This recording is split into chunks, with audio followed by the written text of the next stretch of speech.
Allez, c'est parti. Aujourd'hui, on se lance dans une véritable enquête scientifique. On va remonter le temps, ensemble, pour tenter de résoudre l'une des plus grandes énigmes médicales du XXe siècle. Voilà la question centrale, celle qui a tenu en haleine les scientifiques et le grand public pendant des décennies. Et pour y répondre, on va le voir, il a fallu faire un bond dans le passé, un bond bien plus grand que ce qu'on aurait pu imaginer. Alors, premier chapitre, un véritable mystère médical. Pour comprendre, il faut revenir au point de départ, du moins le point de départ connu à l'époque. On est au tout début des années 80 et l'ambiance, c'est un mélange d'incompréhension totale et d'urgence. Nous sommes donc en 1981. Et là, les Centres pour le contrôle et la prévention des maladies aux États-Unis, oui, les fameux CDC, lancent une alerte. Quelque chose est en train de se passer. Quelque chose d'inédit et de très, très alarmant. Qu'est-ce qui se passe exactement? Eh bien, des médecins, à Los Angeles, à New York, commencent à voir arriver des cas étranges. Des formes de pneumonie et de cancers hyper rares. Et le truc qui cloche, c'est que ça touche des hommes jeunes qui, a priori, sont en parfaite santé. C'est ça qui est complètement déroutant. Normalement, ce sont des maladies qui ne s'attaquent pas à des gens jeunes et en forme. C'était comme si leur système immunitaire s'effondrait, comme ça, sans aucune raison. Pour les médecins de l'époque, c'était une énigme absolue. On passe à la phase suivante de l'enquête, se mettre sur la piste du virus. Parce que pour comprendre, il fallait aller plus loin que les symptômes. Les scientifiques ont dû enfiler leur casquette de détective génétique. La clé, ils l'ont compris, elle n'était pas que chez les patients. Non, elle était cachée dans le code génétique du coupable lui-même. Alors, comment on fait ça? Comment on remonte le temps? Avec un outil absolument fascinant, l'horloge moléculaire. C'est une technique scientifique, mais l'idée est assez simple à saisir. Imaginez un virus. À chaque fois qu'il se réplique, il peut y avoir de minuscules erreurs, des mutations. Ces mutations s'accumulent à un rythme plus ou moins régulier.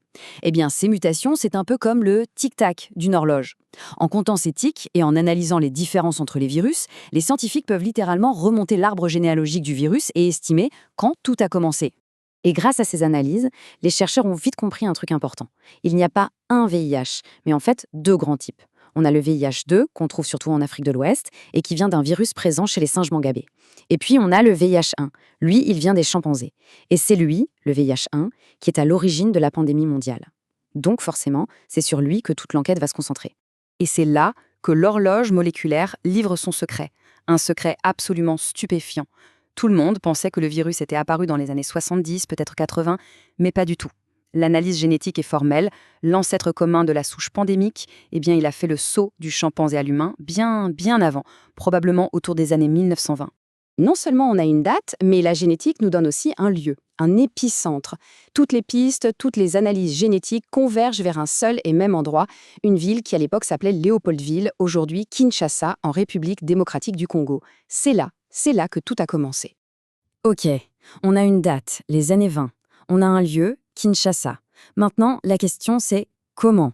Comment, concrètement, ce saut mortel a-t-il pu se produire? Comment un virus de primate a réussi à franchir la barrière des espèces pour s'installer chez l'humain? Pour bien comprendre, il faut savoir une chose essentielle. Le VIH, ce n'est pas un virus sorti de nulle part. C'est en quelque sorte la version humaine d'un autre virus, le VIS, le virus de l'immunodéficience simienne, qui lui circule tout à fait naturellement chez certains primates d'Afrique centrale. Le défi pour ce virus, pour que la pandémie puisse un jour exister, c'était de trouver un moyen de s'adapter et de s'installer durablement chez un nouvel hôte, nous. Alors quel est le scénario le plus probable? D'après les scientifiques, tout pointe vers la chasse, et plus précisément la chasse à la viande de brousse. Imaginez la scène. Un chasseur manipule la carcasse d'un chimpanzé qui était infecté par le VIS. Le chasseur a une coupure, une petite blessure, et hop, le sang de l'animal entre en contact avec le sien. Le virus est transmis. Une fois à l'intérieur de ce premier corps humain, le virus simien va faire ce que les virus font de mieux. Il va muter, il va s'adapter, jusqu'à devenir ce qu'on appelle aujourd'hui le VIH. On arrive maintenant à un point crucial, la tempête virale parfaite. Parce qu'il y a une question qui se pose, non?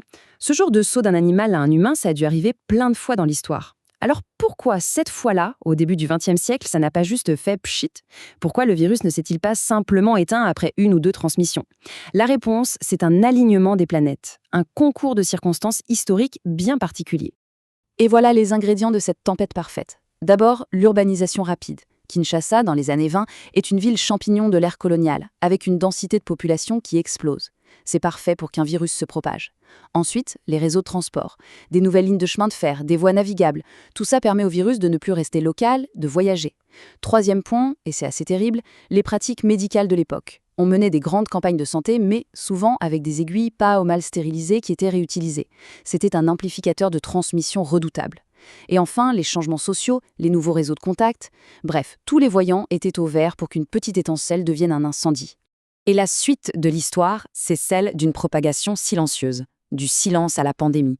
Pendant plus de 50 ans, le virus a circulé. D'abord localement, puis il a gagné la région, puis le monde, le tout dans l'anonymat le plus total. Personne ne savait même qu'il existait. Cette chronologie, elle résume tout parfaitement. Regardez, dans les années 20, on a le saut d'espèces. Ensuite, un bond en avant jusqu'en 1959. C'est la date du plus vieil échantillon de sang humain dans lequel on a retrouvé bien plus tard le VIH, une preuve matérielle conservée par hasard. Et après ça, un long silence. Jusqu'en 1981, l'alerte des CDC aux États-Unis et finalement, 1983, l'identification formelle du virus par l'équipe française de l'Institut Pasteur. La boucle est bouclée. Et il y a un point qu'il est absolument crucial de souligner. On a entendu beaucoup de choses, beaucoup de théories du complot, mais la science, là-dessus, est catégorique. L'analyse génétique a formellement et définitivement écarté l'idée que le virus ait pu être créé en laboratoire. Son histoire génétique, son arbre généalogique, prouve sans l'ombre d'un doute que son origine est naturelle. C'est le produit de l'évolution, point final. Donc, pour résumer toute cette histoire, l'origine du sida, ce n'est pas juste un virus. C'est la rencontre incroyable entre un événement biologique, un accident si on veut, ce virus qui passe d'un chimpanzé à un humain, et un contexte historique et social bien précis, qui agit comme un gigantesque amplificateur.